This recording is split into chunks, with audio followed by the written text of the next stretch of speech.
What is going on, YouTube? It's your boy Hype Life at it again with another video. Today I want to talk about relationships. And if you're watching this video right now, please like, subscribe, and leave a comment down below whether if you like the video or not. Let me know. Like I am all about trying to understand everything. At least I'm very intrigued in this experiment, I guess, that I am doing. But anyways, let's go ahead and talk about the topic of relationships. And I will be talking about my relationships, what went wrong, what went right, what I thought could have been better, what I could have done better.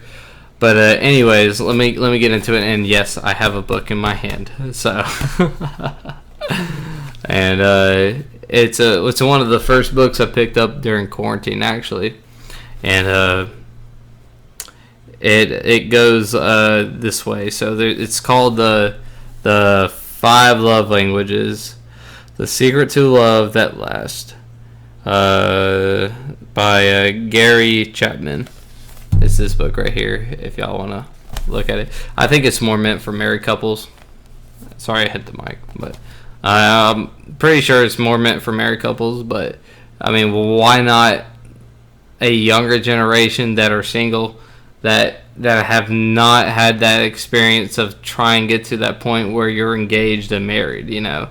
That's, and I just picked this up and I was like, oh, I'll look at it. But anyways, the 5 languages are words of affirmation, acts of service, receiving gifts, quality time, and physical touch. So I just want you to, if you have to pause this video right here, what would you say your love language is? I have 2, but I want you to pause this video, think about your love language, whether it be words of affirmation, acts of service, receiving gifts, quality time, or physical touch. But anyways, if you unpaused it or if you're just listening to this, I really think that my love language is either physical touch or words of affirmation. I believe they go hand in hand. They both have a significant meaning to me. And I'll let you know why. I guess I'll go into my relationships now.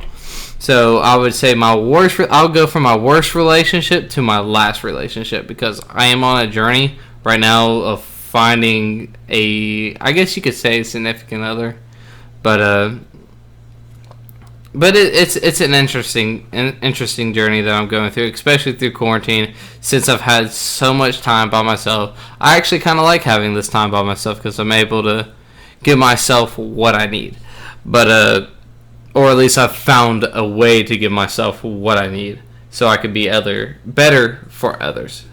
Better for others is good. But anyways, my last relationship, or my first relationship that made a significance in my dating life, you could say. So it was in high school. Everybody has their high school sweetheart, and I dated this girl, and she was unfaithful to me. But before I even found out she was unfaithful to me, I had, for some reason, this gut feeling like something was up. There was something off about this person, or about her. And so I just blatantly asked her. I was like, have you done this? And she was like, yes, I have. And obviously, what I'm trying to explain is that she cheated on me.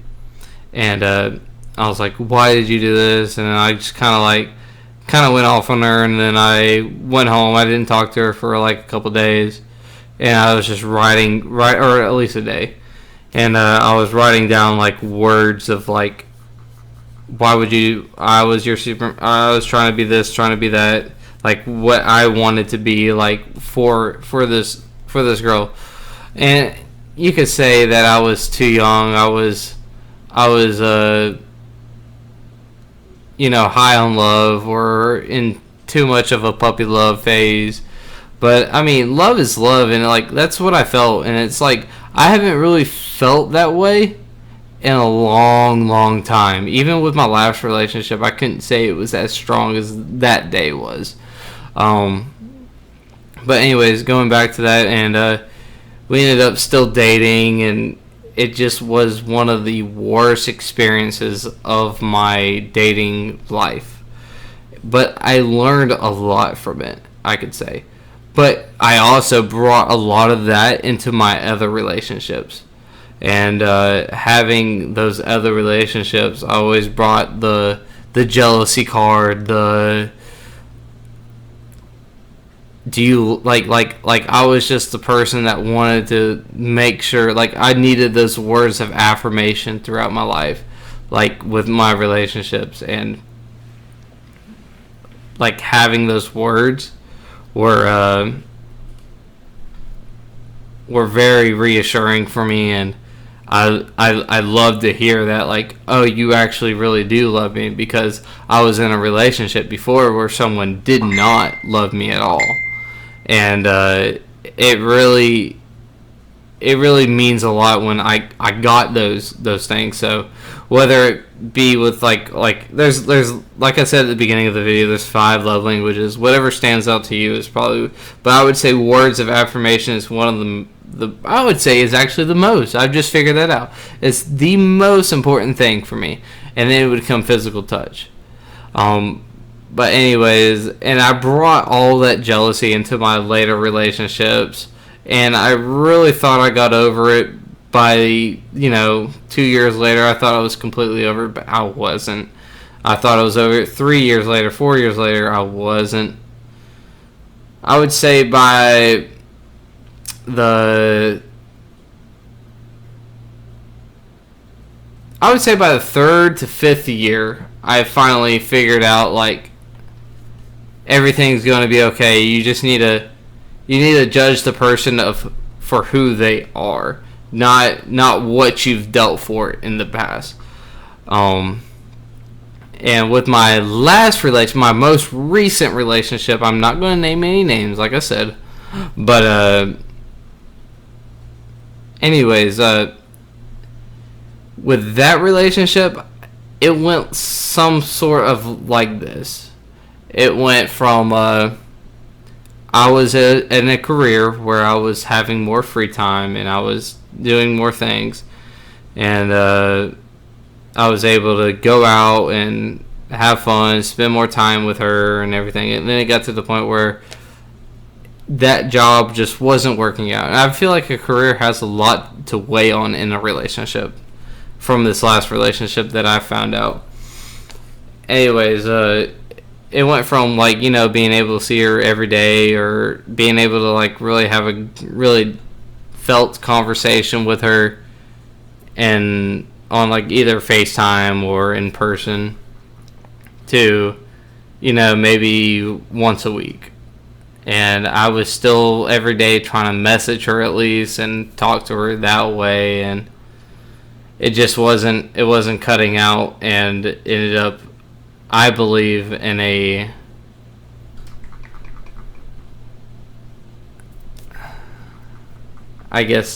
downhill spiral whenever that happened, and we ended up cutting things off because we weren't able to communicate as well. We weren't, I guess we lost touch with each other's feelings at that point. Anyways, I'm totally over that ride. And now I'm on this journey by myself, and I'm talking to y'all every day. I don't know, I'm more finding myself now during this quarantine than any other time. So I'm actually glad all of this has happened. But yeah, anyways, if you're a lady, I'm single. Hit your boy up. But